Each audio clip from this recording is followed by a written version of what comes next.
Hello, everybody. Ella J here on behalf of WrestleZone, and today I am joined by your soul of PWA champion, the Limb Reaper, Robbie Eagles. How are you today? Oh, I'm great after that intro. Thank you so much for the pleasant introduction. Of course, I am so excited to be talking with you today. I'm all the way over here in the States. You're over in Japan. We're talking about a show in Australia. This wrestling world is just global, Robbie. So I am so excited to be chatting with you here today. And obviously, we have a big show coming up, like I said, at PWA Mounties Mania on December 28th. You will be flying back to your home country where you will be defending the Soul of PWA Championship against Paris De Silva and Jack Bonza. I'm not sure if you saw, but Paris did recently say that he's looking obviously to make history like you and Jack, but at the same time, he's looking to prove that he is the heart and soul of PWA. And he also said that he'll make Mounties Mania his Wrestle Kingdom. So, what is your immediate response to this, assuming you haven't seen it yet? Well, I did catch that it was a thumbnail for something for me to watch online, but our Mm. interview preempted that. So thank you for filling me in on the blanks that I've got there. I don't argue that Paris is the heart of PWA. In my younger formative years with the company, people used to refer to me as the glue that held PWA together behind the scenes and in the ring. And I think as I've gone on and built this kind of legacy, and now I hold the soul of PWA and I claim to be that, I think it's arguable that Spartan Spirit and the Velocities as a whole are the new heart of the current generation of PWA that's, at the forefront for that company. So I'm not denying his claim there, but him wanting to prove that by taking my championship, that's a whole nother thing. And this ain't a tag team match, Paris. You still got a lot to prove in singles action. So, bold claim. I want to see what happens though. And making Mounties Mania his Wrestle Kingdom, woof, big call. Big statement. Go big or go home, you know. Like you said, Paris is more so known for tag team, but he's looking to make a name for himself in singles competition. You're obviously no stranger to Paris nor Jack Bonza. So from a Jack Bonza standpoint, what are your thoughts on him as a competitor heading into this triple threat?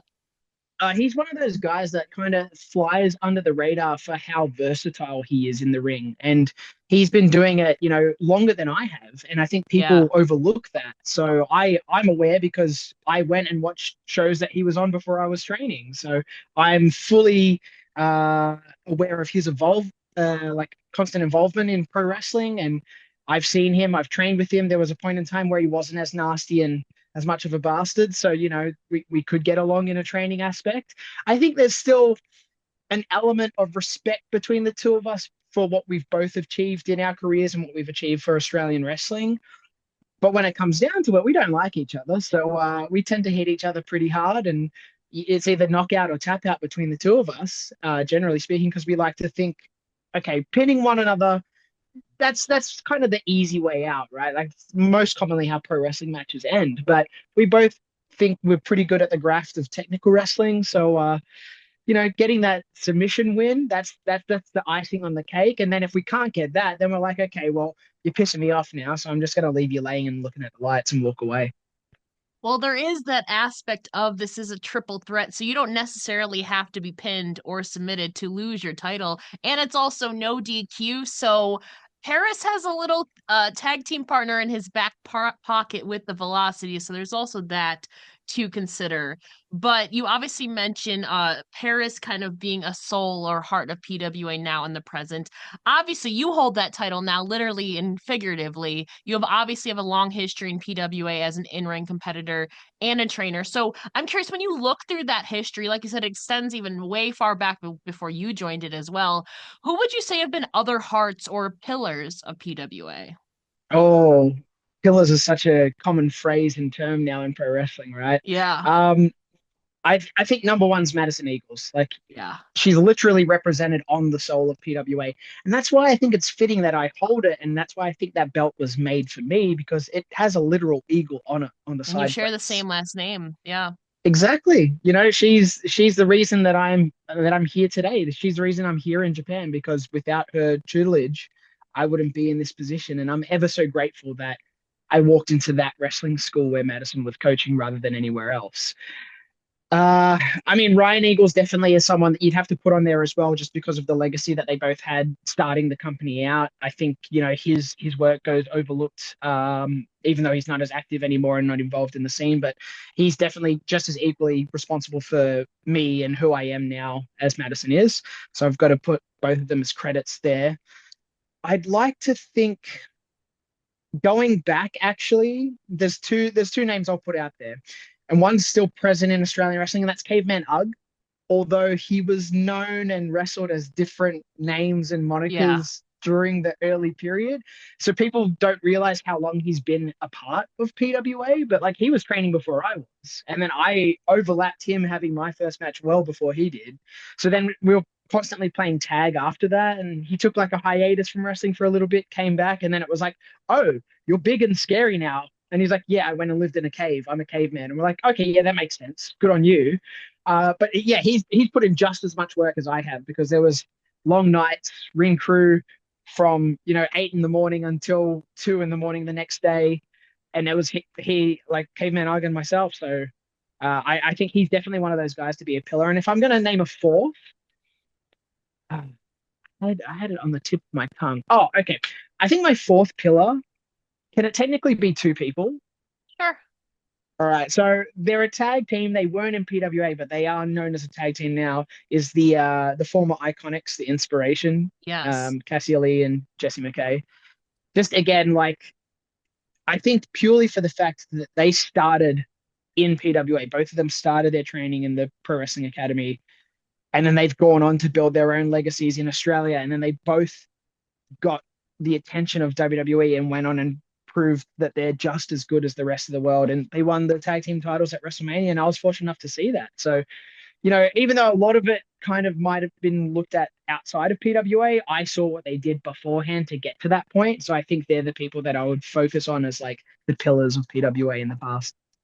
I feel like you're also a pillar, obviously, of the current and also kind of the past and future. You still have a long career ahead of you, I feel like. You mentioned two big names, though, that being Ryan and Madison. I want Madison to come back to action so badly. I know a lot of people have been saying that. She's obviously more behind the scenes, but they obviously had such a big impact on your career and still to this day. So, can you recall some of the specific things that you've learned from them that you still carry forth in your own work?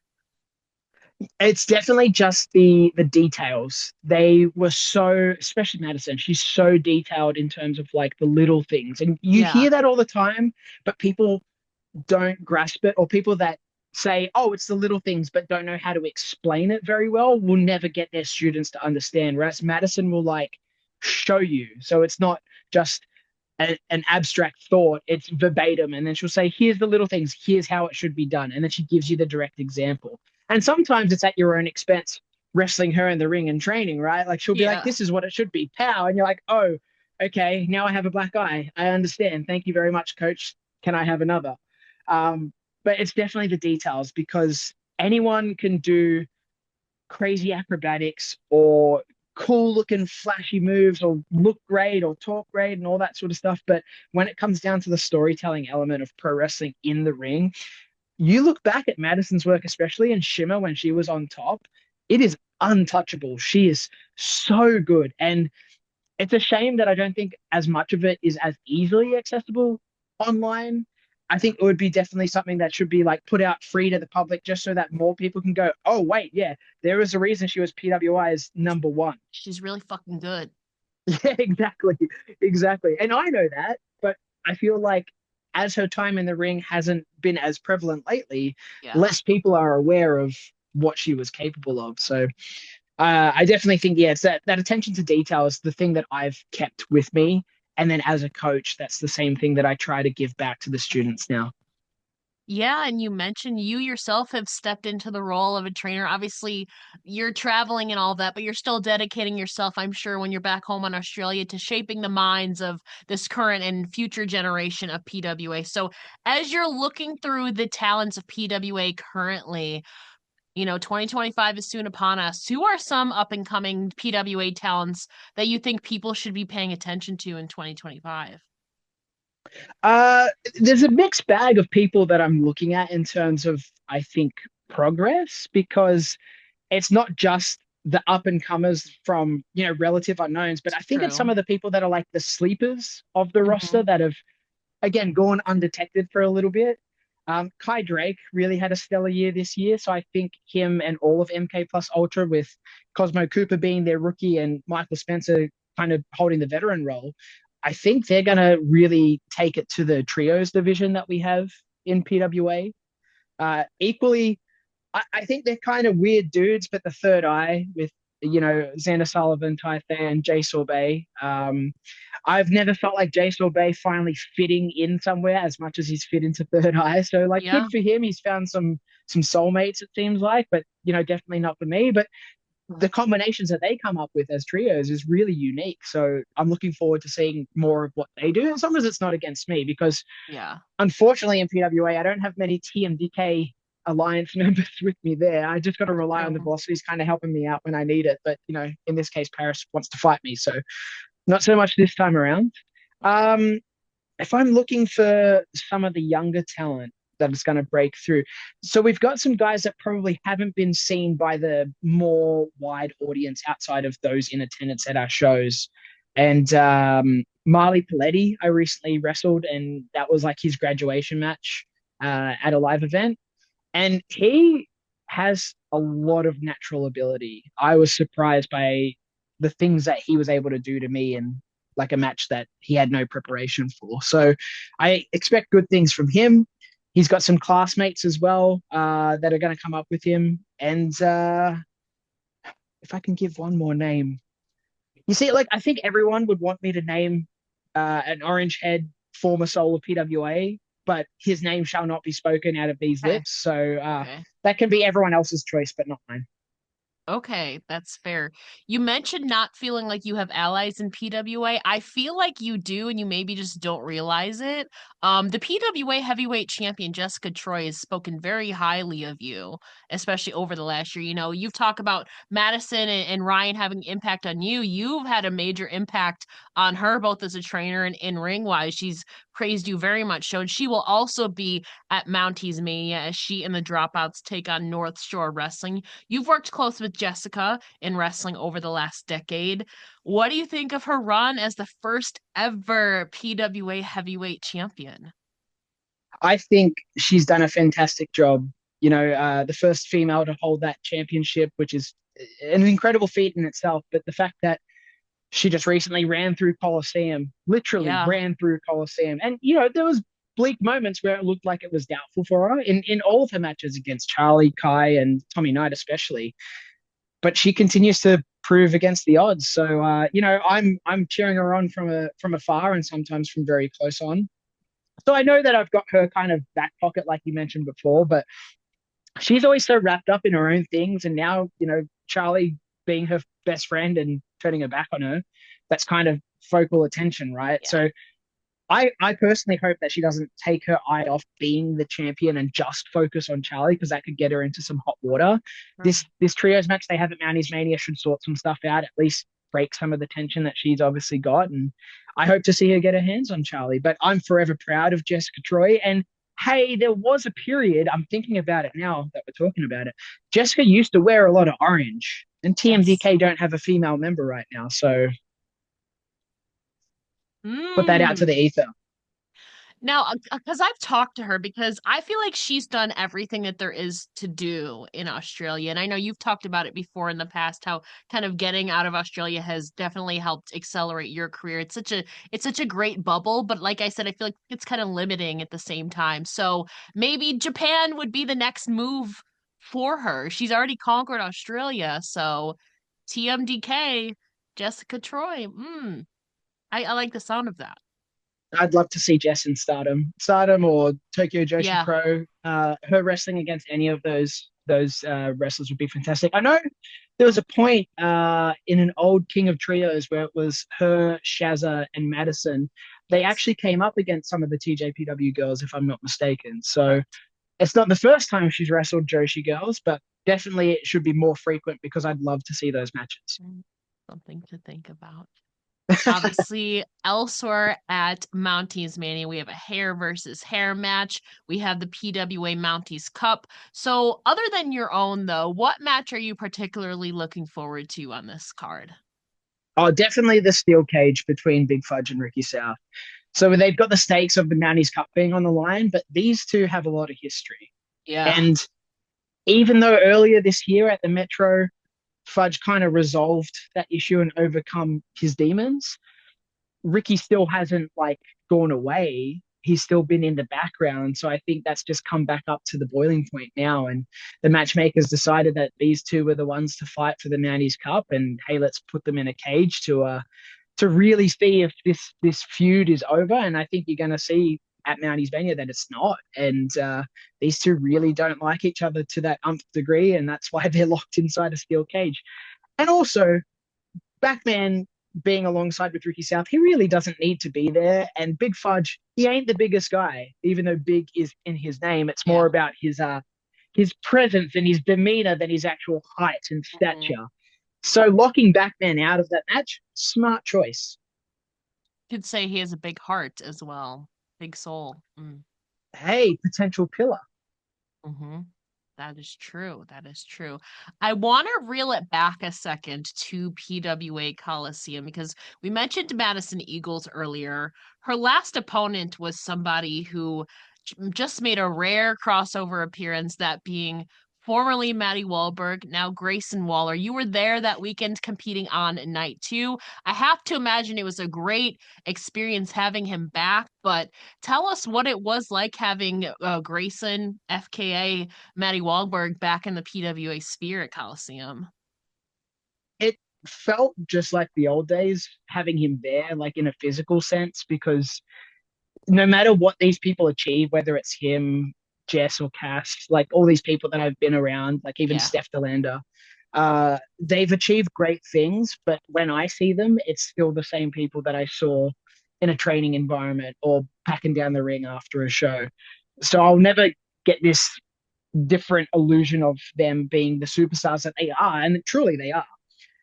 So it was kind of easy to just fall back into regularity, but I think it was really good for the roster and especially the younger talent that weren't around Grayson when he was a part of PWA, Yeah. motivationally to have him there. And he wasn't just tucked in a room sitting on his own, not wanting to be disturbed. He was getting amongst it. He was watching from the monitors. He was giving advice and feedback. He was all over the place because he truly cares about not just PWA but Australian wrestling as a whole, and he wants it to be even better than what it was when he left, and he felt so highly about it then.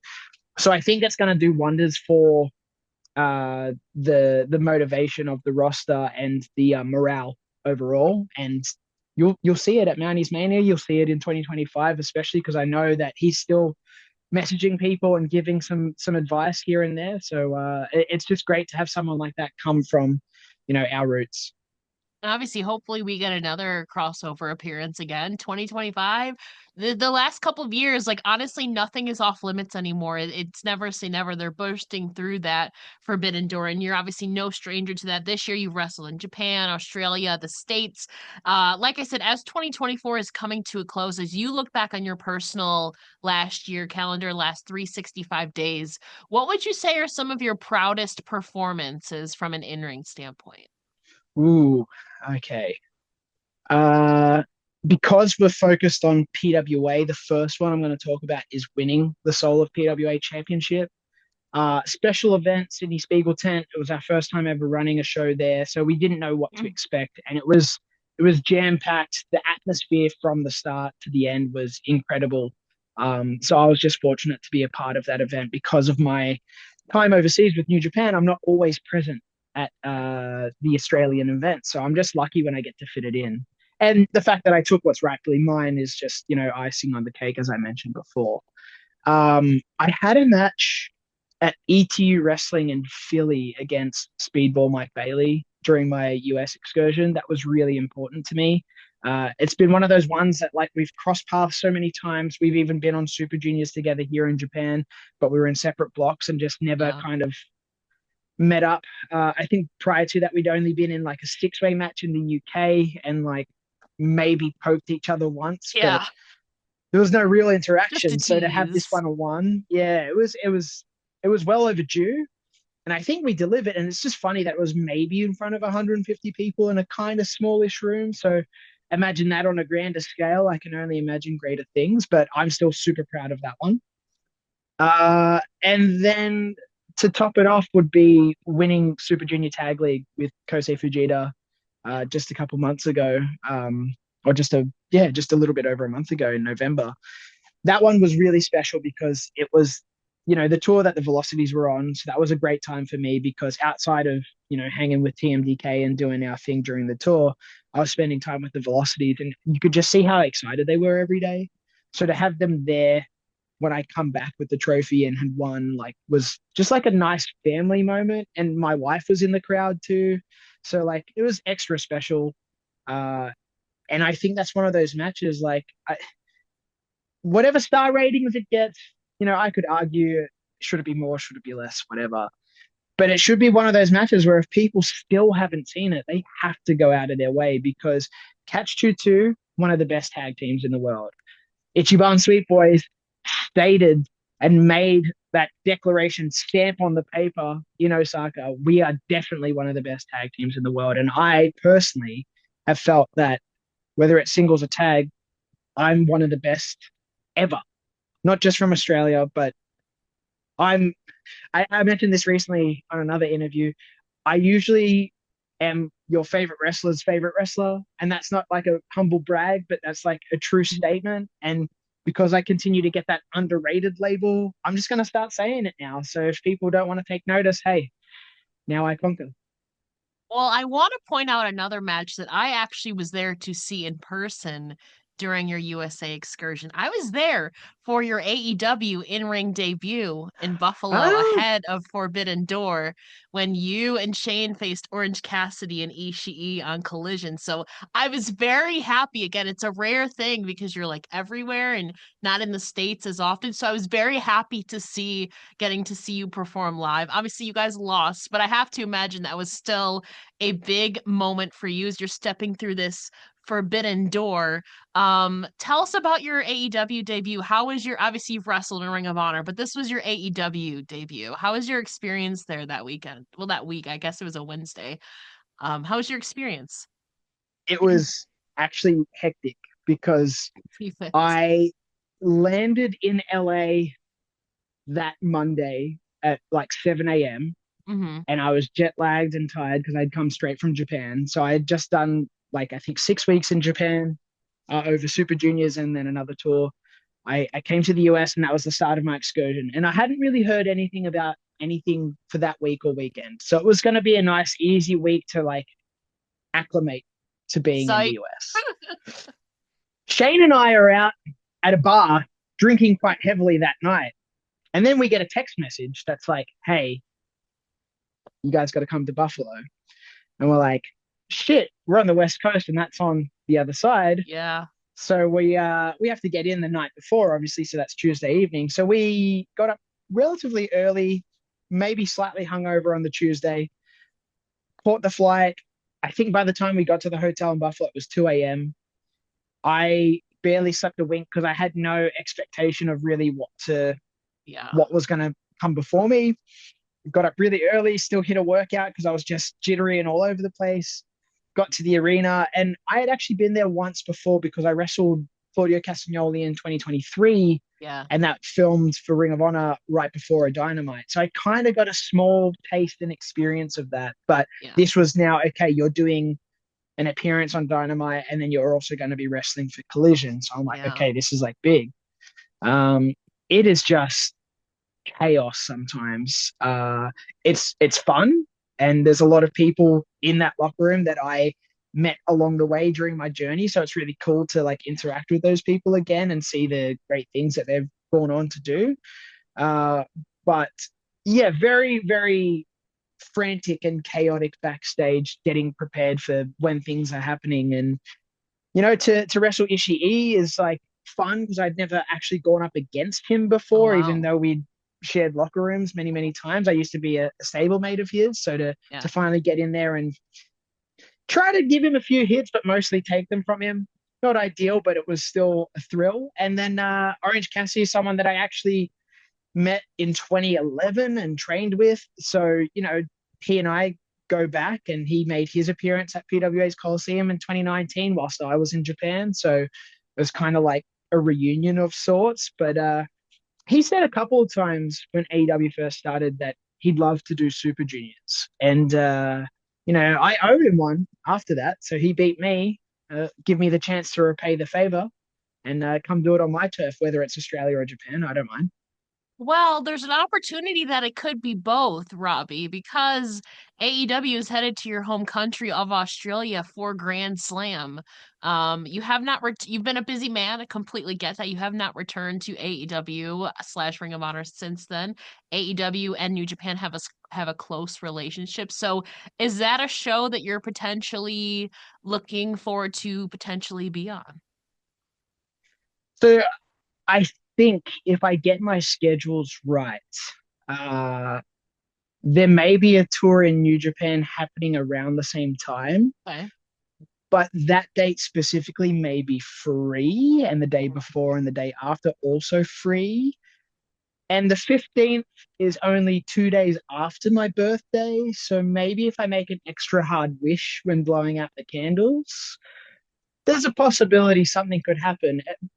I don't know if anything has happened. I haven't Of spoken to course. anyone over Yeah. there. But much like I look at it like this, Wembley happened for All In this year, right? Yeah. And one of the matches that I thought was fantastic to watch was is it the Casino Battle Royal? I guess they call it Yes. the one that had the return of Nigel McGuinness. McGinnis. But Yeah. but more importantly, Zack Sabre Jr. showed up in that match to represent Correct. as a UK man himself. So Mm, whether there's an opportunity like that for some Australians to show out, I know AEW has a fair few on the roster already, true. but look at a lot of those people on that roster. Maybe Kyle Fletcher, a young Tony Storm once came to a seminar that I ran back in the day. I've kind of either wrestled, had a hand in teaming with, training some of the people that are a part of that roster. So as someone that's, I would go beyond, again, this might be humble brag, but we're talking about pillars of PWA. Yeah. If we're talking about pillars of Australian wrestling, you can't not have my name on that list. So if you need the Mount Rushmore of Australian wrestling represented on Grand Slam,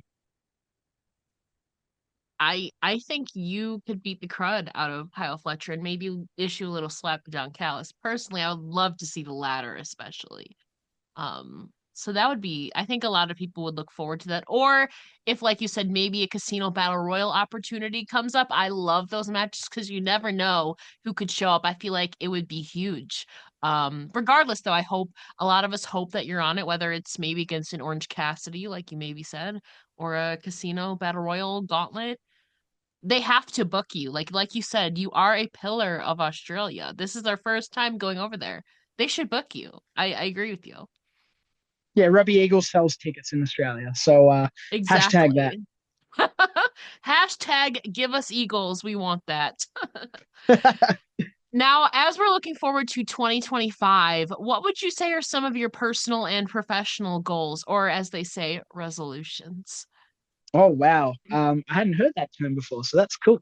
Uh, I think personal goals, I'm already kind of working on one. I'm actually working with another member of TMDK, Flex, who's actually going to come to the US and start an excursion over there in February. So make sure you go and check him out while he's abroad. But he started a coaching business this year called Body Biz. And a lot of wrestlers have been jumping on the bandwagon and they're getting into phenomenal shape. So I'm about 4 weeks into my program with him and I'm feeling great, looking great, gearing up for the dome. I just want to continue to see that through because I've been committed to being healthy and doing my own thing when it comes to the fitness element of pro wrestling, but I've never really had proper guidance or guidance that I've stuck to. So 2025, I really want that to be a full year of peak fitness Robbie Eagles. And it's never been something that's affected me in ring. I always feel like I'm a cardio king, so I don't have that issue. But on all other aspects, I want people to like look at me and go, oh, okay, he is the guy. Like he's in shape. He knows what he's doing. He's in peak condition. Especially, next year that's going to be 35 years old for me. So 17 years in the business. I'm not slowing down. I'm just speeding up. So that's kind of the mix of the personal and the professional. Um, Here's the big goal for professional, right? Obviously, I've got Wrestle Kingdom, and there's a four-way IWGP Junior Tag Talk Team about that in a Championship sec. match. Yeah. I really want to win that, so I'd like to hold the championships if I do win for as long as possible throughout the year. But the big thing I mentioned earlier this year is if I am fortunate, healthy, present to be in Super Juniors again next year, which I almost think, 90% guaranteed, let's be honest, uh, I will be entering for my seventh consecutive year. And the only other person as a foreigner that has entered that many Super Junior tournaments is one Finn Balor, aka Prince Devitt. Hmm. I So feel I'd like like you could break that record because he's locked down to a 5-year contract with WWE now. So you could easily break that, Robbie. yeah, so I'll tie him this coming 2025 for Hmm. Super Juniors if I get the entry then.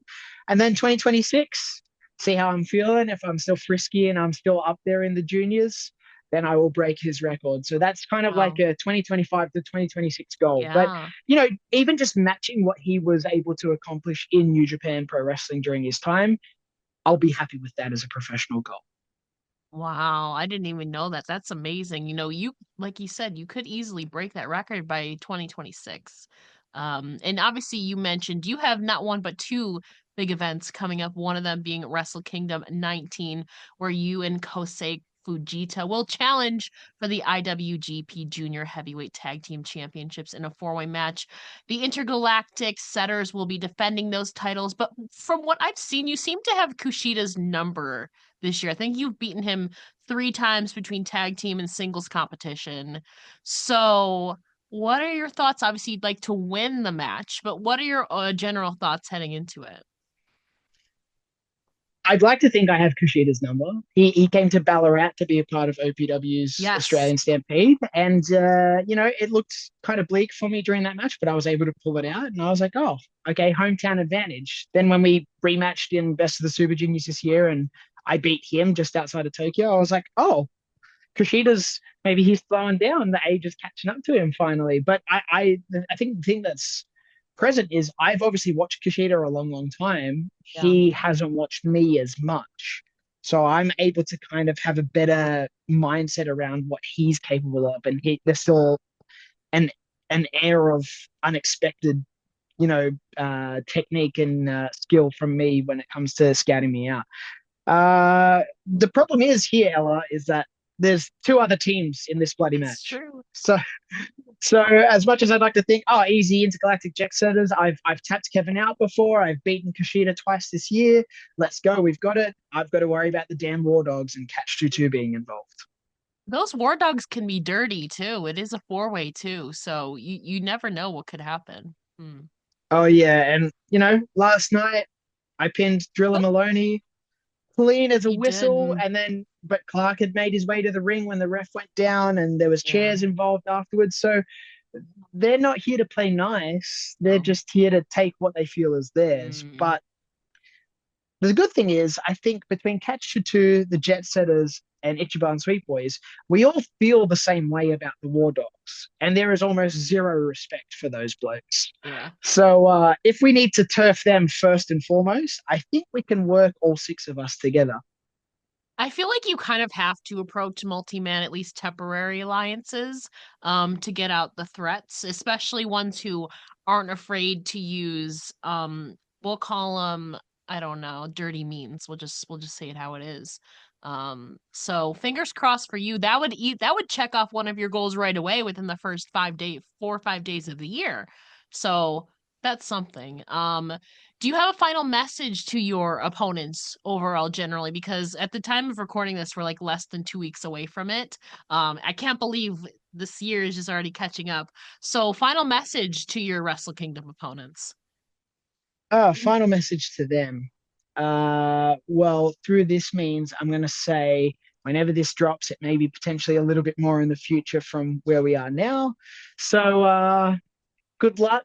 Enjoy your holidays. Enjoy New Year's. Come up with a resolution.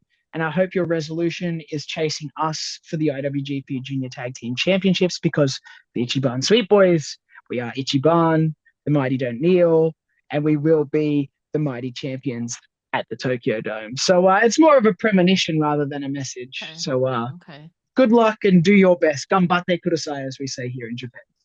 You mentioned one of your TMDK stablemates earlier, that being Zack Sabre Jr. He will also be in action defending his IWGP World Heavyweight Championship against Shota Umino. Shota is obviously a former protege of Jon Moxley. So he has some, I mean, I don't know. He Jon Mox has gone a little bit dirty. Shota, we'll see what happens. What are your thoughts and predictions for Sabre Jr.? I think it's just we're going to paint the town orange. That's what Zach has been saying. It's the Yeah. year of TMDK, and that kind of started early mid this year, but it wasn't really set in stone. I think Zach walking into the dome as champion, walking out of the dome as champion, will solidify that 2025. This is TMDK's time. It's the TMDK era. And that's the cool thing about eras is they're not just set to one year particularly, right? Like it's a group of years potentially. So it's time to kick it off in style. I want to see Tokyo just painted orange afterwards. I think Schroeder's not ready. He's not ready for this position. He's done great, and he's been, deemed as a prodigy to some extent. But I don't think he's ready for the bright lights that the main event of Wrestle Kingdom bring you. And he's kind of denounced Jon Moxley recently, and that's why he's got Claudio chasing after him at Wrestle Dynasty, right? So his mindset might have changed from bringing in some of those BCC. I'm talking in the past, right? They're the Death Riders now, Yes. but he might have been bringing that ex BCC kind of tactics into it. But now that he's like, I don't need you, he's going to do his own thing. That could be the wrong call. He might need to get more aggressive in this match with Zach because I've wrestled Zach in the past. I've trained with Zach. He hits hard. He holds you hard. And if they call me the Limb Reaper, Zach is the guy that's waiting for you on the other side, so that you're forever an eternity in suffering. So good luck to Shota dealing with that.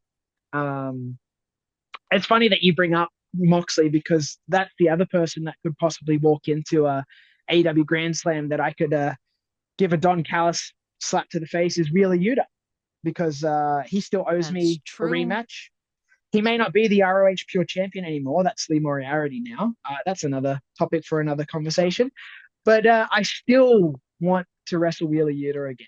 And I know that there's no stakes for me there, but I've beat him once, and now I want to do it on another ground. I did it in Japan. Let me do it in the USA, or let me do it better yet, home field advantage, Australia, but for his company. I'm just saying it seems like the thing with Yuta is interesting because he's with the Death Riders, but I'm just gonna say they're mistreating him a little bit. They're kind of ragdolling him around. They've been teasing like him getting hit in the ring, so I don't know what's going on there with Wheeler Yuta. I don't know. But I would love to see you versus him in a rematch. And you mentioned Shota Umino not being ready for Zack Sabre Jr. Do you think Ricochet is ready for Zack Sabre Jr. at Wrestle Dynasty? He may be slightly more ready than Okay. Shota. Yeah, I'm concerned because of the tough schedule that someone like Ricochet has with, especially being in the Continental Classic right now. So he's going to take some bumps and bruises along the way, and that might not put him in the best position physically to wrestle someone like Zach. But he's a bit of a freak, so I think he's obviously got his recovery down point, and he's able to do things that are out of this world. So what do I actually know? And the first time I wrestled Zach on a tour of World Series Wrestling in 2017, he and Ricochet actually wrestled in Australia. I think not once but twice during that series. So they're not strangers to each other, but their styles are totally polar opposite. Yeah. So I think the fun thing for me as someone that's going to be on the sidelines for this one, cheering Zach on, is just to watch it happen, regardless of, I'm thinking positively in the IWGP World Heavyweight Championship will be on the line. But if it's not and Shota's able to do the unthinkable, I think it's still going to be one of those matches that people walk away from that weekend talking about for a long, long time. I was going to ask you about Wrestle Dynasty because we have 11 matches confirmed so far. I just want to say, like, this is such a stacked event. We got New Japan, Stardom, AEW, CMLL, Ring of Honor. I mean, who knows? And Wheeler Yuta, maybe you'll get that match there added last minute. Who knows?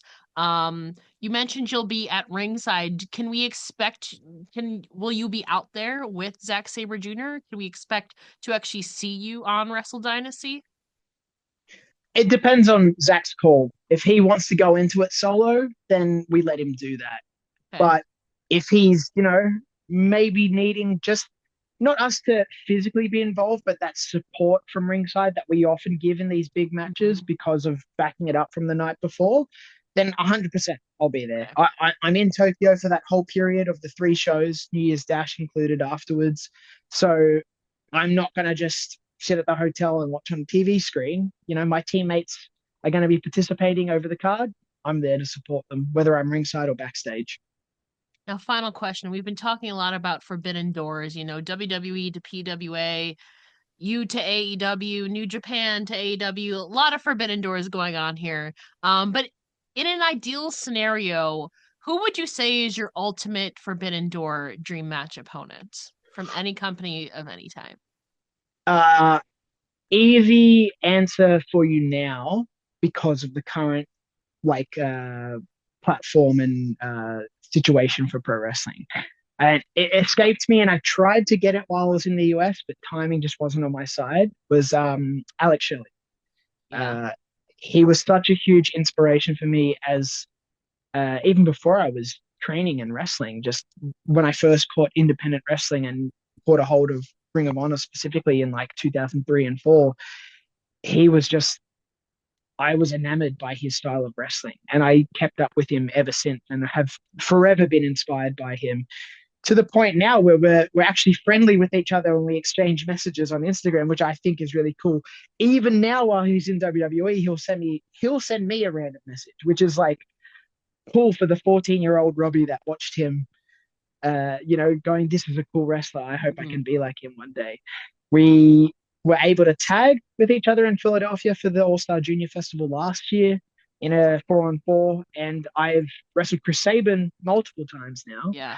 But he's just the one match that's escaped me and eluded me my whole career. So now that he's in WWE, it seems like that's even more the forbidden fruit. So if it can happen, I would love it. I don't want it to happen under like anyone losing their jobs or Of changing course. places or whatever it may Yeah, yeah. be. But if there is ever a situation where that match could happen, I would do whatever necessary to make it.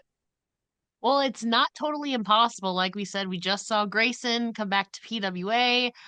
We've seen Shinsuke. I think he just wrestled in Noah again. AJ Styles has wrestled in Pro Wrestling Noah. So it's not impossible. Obviously big obstacle, but it's not impossible. So fingers crossed that would probably be another goal for you, I have to imagine, in 2025, 2026. Yes? Yeah, definitely, definitely. If I can make it Yeah. happen, I'd love to. Yeah. Now, before we let you go, Robbie, please let the listeners know where they can find you online and support you. I'm at Robbie Eagles _ on almost all social media. Just support me by following along my journey there. I do have a pro wrestling tees store. You can buy your official New Japan Pro Wrestling merch, including the Ichiban Sweet Boys merch from the Tokon Shop Global for those outside of Japan. And yeah, just www.njpwworld.com for Wrestle Kingdom 19 and everything else that happens afterwards because it's going to be a fun time. Obviously, good luck in your sole PWA Heavyweight Championship. The odds of a triple threat a little bit lowered, but we believe in you, Robbie. Thank you so much for joining me here today. Thank you, Ella, and I appreciate it so much.